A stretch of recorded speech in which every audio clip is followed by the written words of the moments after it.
আসসালামু আলাইকুম প্রিয় শিক্ষার্থী।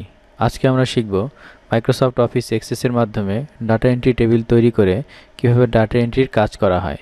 তাহলে চলুন শুরু করি। প্রথমে আমাদেরকে ক্লিক করতে হবে স্টার্ট মেনু। স্টার্ট মেনুতে ক্লিক করার পর উপরে আমরা দেখতে পাচ্ছি সার্চ অপশন। এখানে আমরা লিখব ACCESS। এক্সেস লেখার পর আমরা দেখতে পাচ্ছি উপরে মাইক্রোসফট অফিস এক্সেস এই প্রোগ্রামটি চলে এসেছে। এখানে আমরা ক্লিক করলে আমাদের এই প্রোগ্রামটি ওপেন হয়ে যাবে। এরপর আমরা এখানে ব্ল্যাঙ্ক ডাটাবেস ক্লিক করব। ব্ল্যাঙ্ক ডাটাবেস ক্লিক করার পর আমরা ডান দিকে দেখতে পাবো ফাইল নেম। এই ফাইল নেমে আমি যে কোনো একটি প্রতিষ্ঠানের যদি ডাটাবেস তৈরি করতে চাই তো সেই প্রতিষ্ঠানের নাম লিখব। তো আমি এখানে একটি প্রতিষ্ঠানের নাম লিখলাম Beximco company limited. Beximco company limited লিখে এটি আমি কোথায় সেভ করব তার জন্য পাশে ব্রাউজ অপশন, এখানে ক্লিক করব। ক্লিক করার পর আমাদের এখানে চলে আসবে। আমি এটি ডেস্কটপে সেভ করলে ডেস্কটপ সিলেক্ট করে এরপরে ওকে ক্লিক করব। এরপরে নিচে আমরা দেখতে পাবো ক্রিয়েট, এই ক্রিয়েট অপশনে ক্লিক করলাম। তো আমাদের সামনে এরকম একটি ইন্টারফেস আসলো। এখন আমরা বাম দিকে টেবিলে ক্লিক করব।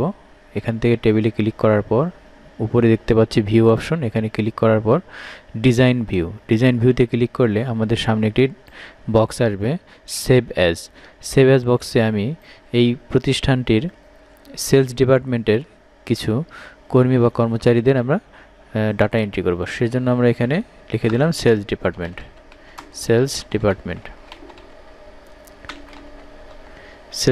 লিখে ওকে ক্লিক করলাম। আমরা পাশে দেখতে পাচ্ছি সেলস ডিপার্টমেন্ট টেবিল।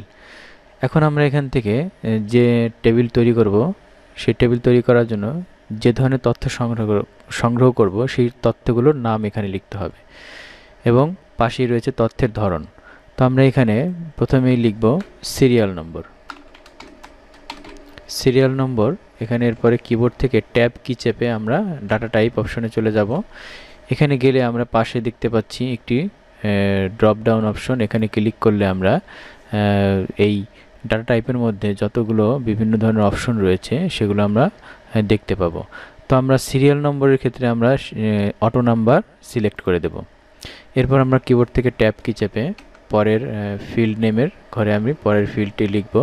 তো এখানে আমি পরের যে ফিল্ডটি সেটা হচ্ছে নেম লিখে আমি কিবোর্ড থেকে ট্যাব কি চাপলাম। তো এখানে এরকম আসলে আমরা এখানে ওকে ক্লিক করব এবং এখানে ডাটা টাইপ থেকে টেক্সট। খেয়াল রাখতে হবে যদি কোনো তথ্যের উত্তর যদি আমরা এক লাইনে দিয়ে থাকি দেওয়ার প্রয়োজন হয় সেক্ষেত্রে আমরা এখান থেকে টেক্সট সিলেক্ট করব।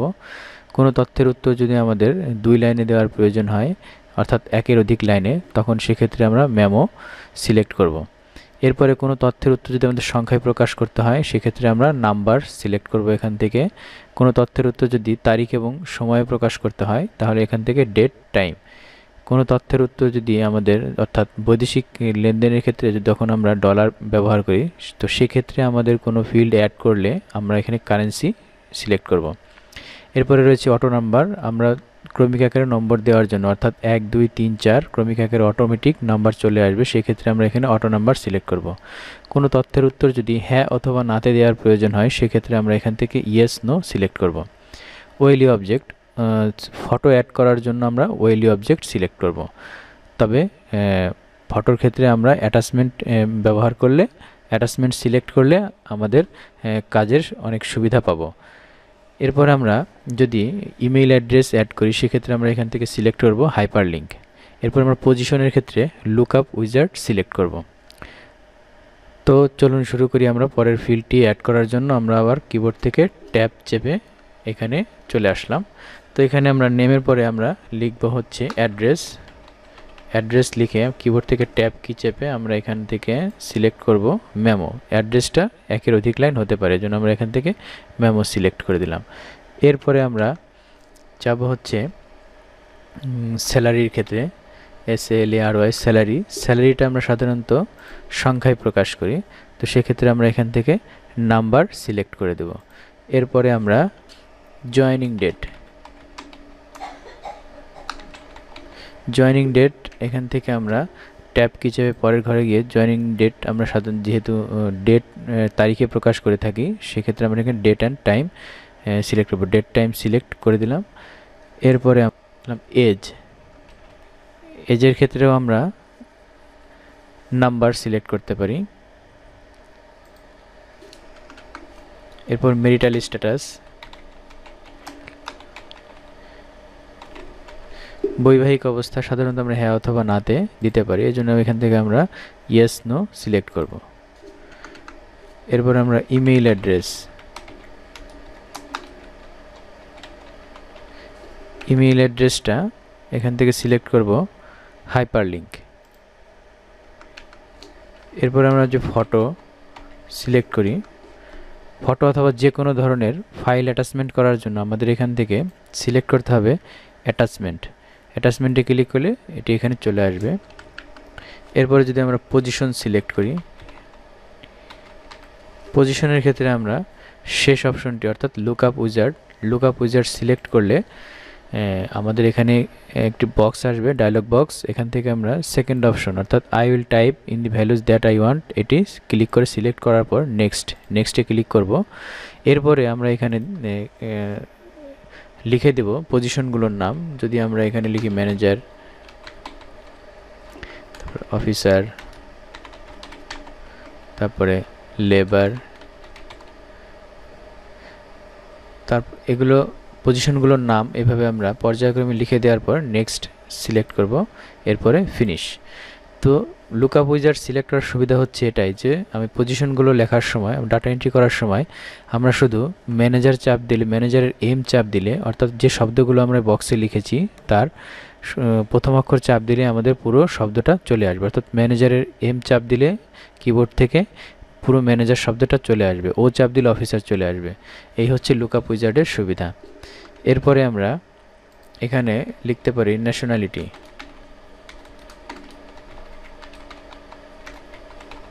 ন্যাশনালিটির ক্ষেত্রে আমরা এখান থেকে সিলেক্ট করব টেক্সট। তো ন্যাশনালিটি যেহেতু আমরা সবাই বাংলাদেশি সেক্ষেত্রে আমরা এখানে ডিফল্ট ভ্যালুতে নিচে আমরা দেখতে পাচ্ছি একটি সক যেখানে ডিফল্ট ভ্যালু লেখা রয়েছে। ডিফল্ট ভ্যালুতে আমরা এখানে লিখে দিতে পারি বাংলাদেশি। এক্ষেত্রে কি হবে, ডাটা এন্ট্রি করার সময় এই বাংলাদেশি শব্দটা ডিফল্টভাবে চলে আসবে। তো তখন আমাদের বাংলাদেশি এই শব্দটা আর লিখতে হবে না। তো এইভাবে আমরা এই ফিল্ড এবং ডাটা টাইপগুলো, ফিল্ড নেম এবং ডাটা টাইপগুলো সঠিকভাবে সম্পন্ন করার পর আমরা এখানে উপরে বাম দিকে দেখতে পাচ্ছি ভিউ। এই ভিউ থেকে ডাটা শিট ভিউ এখানে ক্লিক করব। ক্লিক করার পর ইয়েস নো, আমরা এখান থেকে ইয়েস ক্লিক করব। ডাটা শিট ভিউয়ে ক্লিক করার পর আমাদের সামনে এখন ডাটা এন্ট্রি টেবিলটি চলে এসেছে। তো এখন আমরা এখানে ডাটা এন্ট্রি করতে পারি। তো আমরা দেখতে পাচ্ছি যে এখানে serial number, name, address, salary, joining date, age, marital status, email address. তো এখানে আমরা এখন এগুলো পূরণ করে দিতে পারি। তো প্রথমে আমি প্রথম জনে যদি ডাটা এন্ট্রি করতে যাই সেক্ষেত্রে আমাদেরকে সিরিয়াল নম্বর অটোমেটিক চলে আসছে। তো এখানে আমি এখন একজনের নাম লিখে দেব।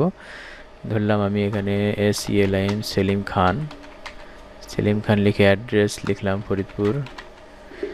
এরপরে স্যালারি ধরলাম, তার স্যালারি আমি 20,000 টাকা। এরপরে জয়েনিং ডেটটা আমি লিখে দিতে পারি অথবা পাশেই এই যে ক্যালেন্ডার রয়েছে এখান থেকে আমি সিলেক্ট করে দিতে পারি। তো আমি ধরলাম সে 10 কিবোর্ড থেকে অবলিক চেপে 10/10/2015 সালে জয়েন করেছে। এরপরে ট্যাব চেপে পরের ঘরে আমি কার্সর নিয়ে গেলাম। এরপরে এজ ধরলাম, তার এজ 25।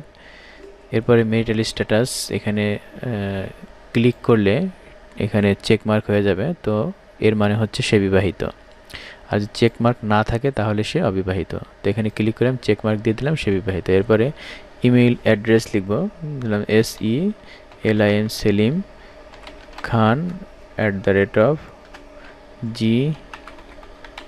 @gmail.com। এরপরে ট্যাব চেপে আমি পরের ঘরে যাব। এরপরে এটি হচ্ছে আমি ছবির ক্ষেত্রে অ্যাটাচমেন্ট অ্যাড করেছিলাম। এই যে এটা হচ্ছে অ্যাটাচমেন্ট আইকন। এখানে আমরা দেখতে পাচ্ছি যে অ্যাটাচমেন্টের পাশে 0 রয়েছে, অর্থাৎ এখানে কোনো অ্যাটাচমেন্ট এখনও হয়নি, ছবি অথবা কোনো ফাইল অ্যাটাচড করিনি। তো এখানে আমি ডাবল ক্লিক করলে আমাদের সামনে একটি বক্স আসবে। এখানে আমি অ্যাডে ক্লিক করব। অ্যাডে ক্লিক করার পর আমরা এখান থেকে যে কোনো ধরনের ফাইল অথবা ছবি এখানে সিলেক্ট করে আমরা অ্যাড করে দিতে পারি। ধরলাম আমি এটি হচ্ছে একটি ছবি। তো এটি সিলেক্ট করার পরে আমি ওপেনে ক্লিক করব। তো আমরা দেখতে পাচ্ছি এখানে চলে এসেছে ছবিটি। এখন ওকে ক্লিক করব। এখানে অ্যাটাচমেন্ট 1 অর্থাৎ একটি ছবি এখানে অ্যাড হয়েছে। তো এভাবে আমরা ছবি অ্যাড করতে পারি। ট্যাব চেপে আমি পরের ঘরে যাব, পজিশনের ক্ষেত্রে আমি এখানে লুকআপ উইজার্ড ব্যবহার করেছিলাম, যেখানে ম্যানেজার, অফিসার এবং লেবার লিখেছিলাম। তো এখানে আমি পজিশনটা দেওয়ার জন্য শুধু এম চাপলে আমাদের ম্যানেজার এই শব্দটা চলে আসলো। এটি হচ্ছে লুকআপ উইজার্ডের সুবিধা। এরপরে ন্যাশনালিটির ক্ষেত্রে আমি ডিফল্টভাবে বাংলাদেশি লিখে রেখেছিলাম। তো এখানে আমরা দেখতে পাচ্ছি যে বাংলাদেশ চলে এসেছে। তো এখানে আমাদের আই দেওয়া হয়েছিল না, তো আমি এখানে আই দিয়ে দিলাম বাংলাদেশি। তো আমি এটা পরে যদি অন্য কোনো ন্যাশনালিটি কারো হয়ে থাকে সেক্ষেত্রে এখানে চেঞ্জ করা যাবে। তো আমি যেমন এখানে আই চেঞ্জ করে এখানে আই লিখে দিলাম। তো এভাবে আমরা ট্যাব চাপে পরের ঘরে আবার গিয়ে আবার নতুন আরেকজনের ডাটা এন্ট্রি করতে পারি। ধরলাম এখন আমি ডাটা এন্ট্রি করব সালাম খান, এটি হচ্ছে রাজবাড়ী। এরপরে তার স্যালারি আমি ধরলাম 18,000 টাকা। Joining date 10/10/2016। তার এজ 24। মেরিটাল স্ট্যাটাস, যদি এখানে তার মেরিটাল স্ট্যাটাস অবিবাহিত রাখি তাহলে এখানে কোনো চেকমার্ক বা ক্লিক করব না। এরপরে তার ইমেল অ্যাড্রেসটা লিখলাম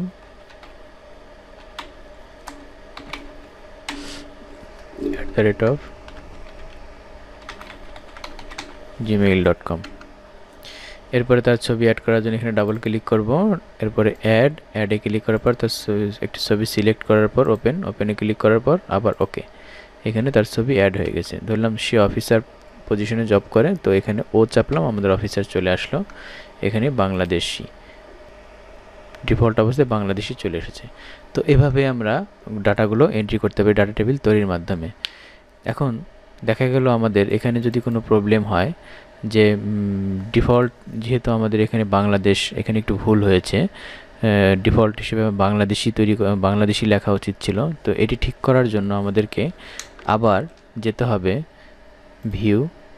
ভিউ থেকে ডিজাইন ভিউ, অর্থাৎ আমাদের এই ডাটা এন্ট্রি টেবিলে যদি কোনো ফিল্ডে কোনো সমস্যা থাকে তো পুনরায় এটিকে আবার এডিট করার জন্য আমরা আবার ভিউ থেকে ডিজাইন ভিউয়ে ক্লিক করলে আমাদের এই ডিজাইন ভিউর অপশনটি চলে আসবে, যেখানে ন্যাশনালিটিতে আমরা লিখেছিলাম ডিফল্ট লিখেছিলাম বাংলাদেশ। তো এখানে আমি আই করে দিচ্ছি বাংলাদেশি। এছাড়া অন্য কোনো ফিল্ড যদি পরিবর্তন করার প্রয়োজন হয় এখান থেকে আমরা সেটা পরিবর্তন করতে পারবো। তো এখন আবার পুনরায় আবার ডাটা শিট টেবিলে ফিরে যাওয়ার জন্য ডাটা শিট ভিউয়ে ক্লিক করব, ইয়েস ক্লিক করব। এখন আমরা দেখতে পাচ্ছি আবার আমাদের সেই ডাটা এন্ট্রি টেবিলটি চলে এসেছে। এখন আমরা এখানে দেখতে পাচ্ছি বাংলাদেশি। তো এভাবে আমরা ডাটাগুলো এন্ট্রি করব। ধন্যবাদ সবাইকে ভিডিওটি দেখার জন্য।